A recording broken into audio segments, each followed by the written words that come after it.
and our agent Deborah gave him our draft of our Jeffersons, and he liked it enough to invite us in to meet with him and talk about the show and then pitch stories.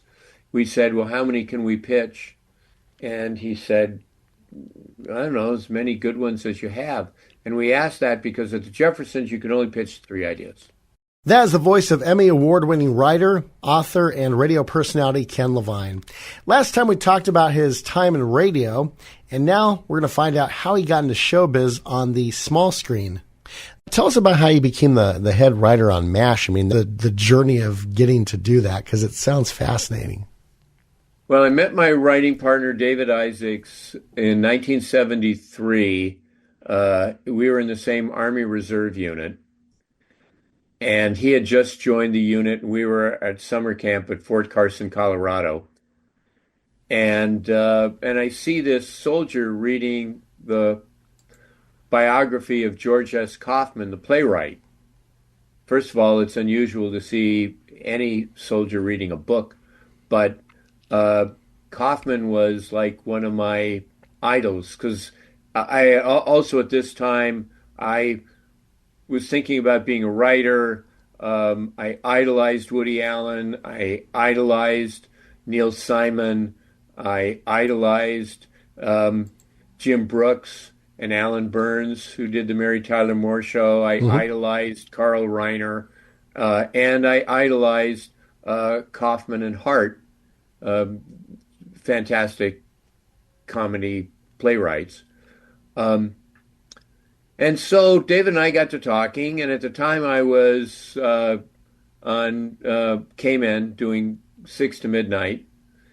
And so we, neither of us had written anything. David had just moved out from Miami and was working at ABC in the film department, which is basically, schlepping film cans around. So I go back to San Bernardino, and then the station changes owners, and like a month later, I get fired. And so I come back to LA to live with my parents in the Marina while I try to get another radio gig.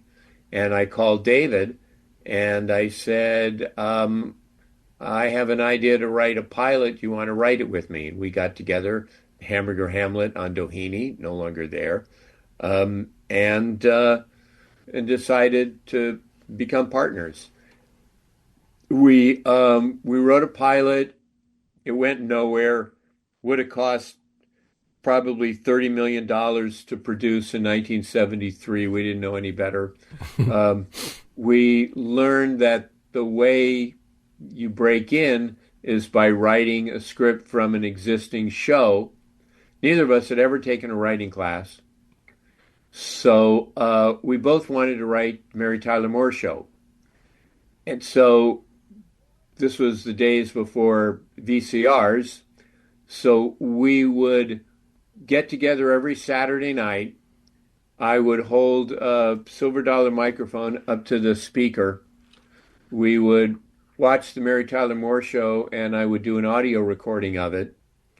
Then we would sit down and write a detailed outline based on the show.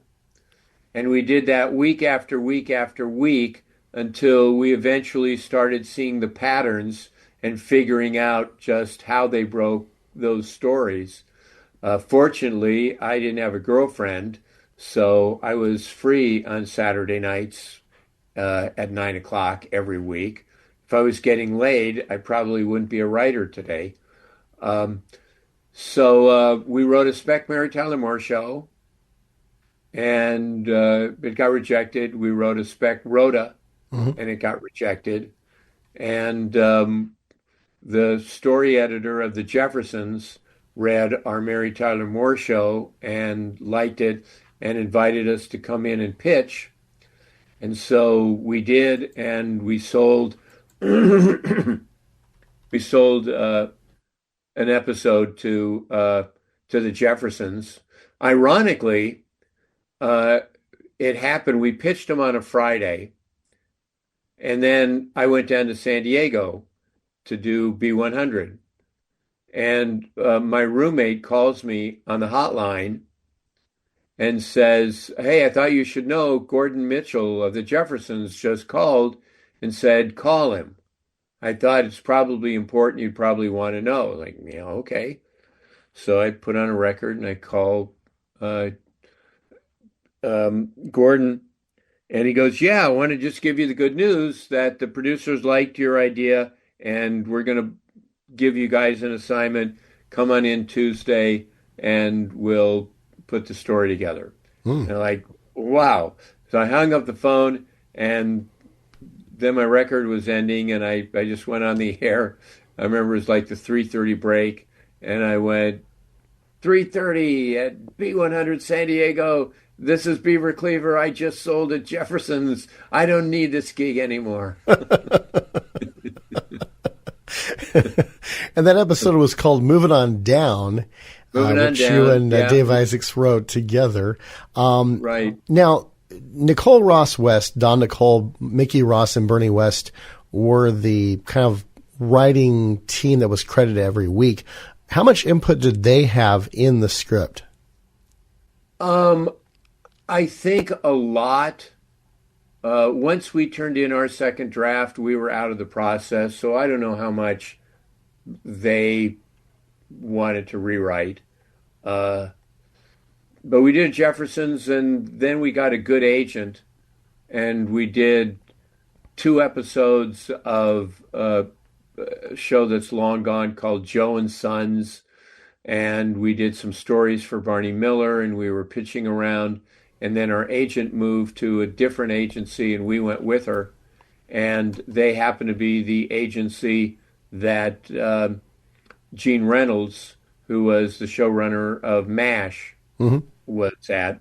And he was looking for young writers, and our agent Deborah gave him our draft of our Jeffersons, and he liked it enough to invite us in to meet with him and talk about the show and then pitch stories. And we said, "Well, how many can we pitch?" And he said, "I don't know, as many good ones as you have." And we asked that because at the Jeffersons, you could only pitch three. You could Mm. only come in and pitch 3 ideas. Wow. So we said, okay, we went home and we worked out some MASH ideas. And I called him up and I said, okay, we have some ideas. And he set up a meeting and we went into pitch. We had 50 MASH ideas. We were not going to leave that office without an assignment. And after 10, he goes, okay, 6 and 9. We'll do those two. Ah. And it was the one with the where the gas heater explodes and Hawkeye is temporarily blind, Mm. and the other, which was a subplot, which is something that I found out about from friends at the Far East Network, where they would get Major League Baseball broadcasts and they would tape delay them and play them in the afternoon. But the people at the station who were taping the broadcast, of course, knew the outcome, and they would make all these bets with people on the baseball game and rake in a ton of money. So we thought, okay, that would be kind of a fun thing for Frank, and Hawkeye and BJ would have to sting him by recreating a baseball game. So that episode, Gene said, well, okay, I like it. I'm just a little concerned because the Hawkeye going blind thing is a little dramatic. Have you guys ever done drama before? Oh God, yeah. Yeah, college, high school. Oh, Eugene O'Neill. We'd never written drama ever, but we were not going to walk out of that office with an assignment. So we get the assignment, we go home, and we're writing the script. And at one point, we say, we have a lot of funny things that Hawkeye is doing here. He's in an operation and all like that. But we never have a speech where Hawkeye talks about what he's going through. And we thought, let's write a speech. And if they don't like it, they could just take it out. It's not in lieu of anything that we discussed. We must have taken 3 days and 60 different versions of that speech. We'd be in a restaurant, we would be jotting down things on napkins and stuff, and we just kept revising it, revising it, and revising it until we were happy. So we turned in the script, and they loved the script, and Gene Reynolds was absolutely blown away by the speech. Mm. And I'm proud to say that the speech that Alan delivers on the show is word for word our first draft of that speech. Wow. Yeah. And that script became our golden ticket. He kept feeding us MASH assignments that year. We got an episode of the Tony Randall Show on MTM. We turned in our Tony Randall Show, and they liked it enough to put us on staff.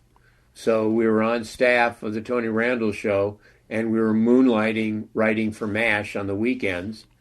And at the end of that year, they wanted to keep us on the Tony Randall Show, but they wanted us on staff of MASH. And we took MASH, which I think is the right decision. Yeah, definitely. Since the Tony Randall Show only lasted 2 seasons. Yeah. And Gene left to go and do Lou Grant and just consult one night a week on MASH. And they brought in a head writer who was a really, really good writer, but he's just not a people person and was very uncomfortable in that role as the head writer. And so he left like midway through the season. And so David and I just moved up. And so we're like 26 and we're the head writers of MASH. Mm. Yeah. Wow. And the showrunner, Burt Metcalf, was pleased with what we were doing, and Gene Reynolds was pleased with what we were doing. So that was it. We just became the head writers of MASH. And it's interesting, so at the low point of my professional career was the fall of 1973, when I'm sitting at my parents' house. I'm trying to get radio gigs. Nothing is coming through. I don't have the world's greatest radio voice. And I was up for all nights at Kino in Fresno. And the program director, Les Garland, was on the fence. I don't know. He kept me on the hook for like a month, and then ultimately went with someone else.